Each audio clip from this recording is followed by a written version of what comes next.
everyone. My name is Dr. Amanda. And I'm Gym Kid Steve. We're here from Restore Physical Therapy and Olympia Fitness and Performance. And today we want to talk to you about 3 common myths about squatting. First myth that we want to talk to you about is a lot of times you hear that your knees shouldn't go past your toes when you squat. Otherwise your knees might explode or something bad might happen to them. This is one of the biggest myths that we find. A lot of times people think that your knees going past your ankles will cause knee pain. This is not necessarily true. If you don't have knee pain, you should be able to do this movement. From a physical therapy standpoint, if someone is already having knee pain, this is something we probably would avoid until their pain has gone away and they have the strength to properly do it. But any healthy individual should be able to do that at the gym. Yeah, this probably started with the idea of low bar back squats, where you're setting the bar a little bit lower on your shoulders. Because you do that, you tend to lean forward a little bit more with your upper body, and that is going to cause your knees to stay back a little bit more. That's really more of a powerlifting move, though, to help you lift more weight. That's not necessarily how most of us squat on a day-to-day basis. The next myth that we get is lower is better. Lower is definitely not better. Everybody's different. Everybody's hips are structured different. Everybody's ability to get low is different. And where you get that depth from is going to change from person to person. Yeah, and I mean, squatting, if you're just picking up something off the ground and a light weight and getting back up, that's okay. But when it comes to weightlifting and you're holding a load on your spine, typically in the back squat, you really want to be cautious of how low you're going, and we'll get into the reasons why, mostly because of chances of hurting your back. You want to show them why it can hurt your back? Sure.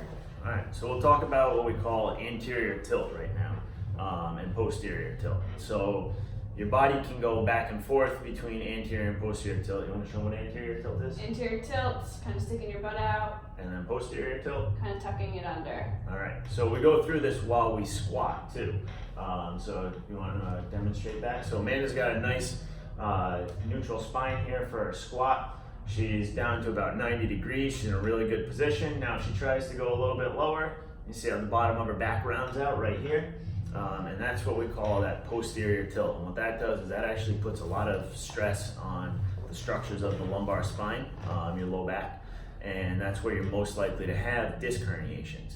So when you add putting weight on top of that and then squatting all the way down to that position, most people think, oh, hey, it's gonna help work my glutes a little bit more, it's gonna make my butt stronger. And realistically, what you're doing is you're increasing the risk of hurting your back because you're putting that compressive load on your spine when it's in that flexed position. And on top of that, when you get to that very low position, you're actually going to be using other muscles in the front of your legs, like your quads and your adductors, to help get you up. So it's not isolated at your glutes at that point. So if you think you're doing it because it's going to help make your butt stronger, you actually don't even need to go that low for it to affect that. Yeah. You're really just making your groin stronger by going down that 90 degrees is probably efficient, right? Yeah, I think 90 degrees is more than enough for most people. So the third myth is, my doctor said I shouldn't squat because it's bad for you. Well, we get up and down every day from a chair. That's squatting. So you just squatted. You should have done that. That was really bad for you. This is something that we hear often, maybe someone that had a history of like hip pain or knee pain or surgery. But this is a functional movement, and it definitely, you should train to do this correctly, and a physical therapist or a certified strength coach can teach you how to do that properly. And we squat different ways throughout the course of the day. You squat on a single leg. Every time you get in and out of your car, you're squatting on your leg with each step in and step out. So you're practicing that movement every time you get up and down off a chair, a toilet, anything like that. You're either doing a single leg or double leg squat at some point. Anytime you pick something up off the floor, there's got to be some sort of squat pattern to that. So yeah. Something that you do all the time. Moral of the story is, if you want to learn how to squat correctly, go to a physical therapist or a strength coach that can teach you, and do it the safe way.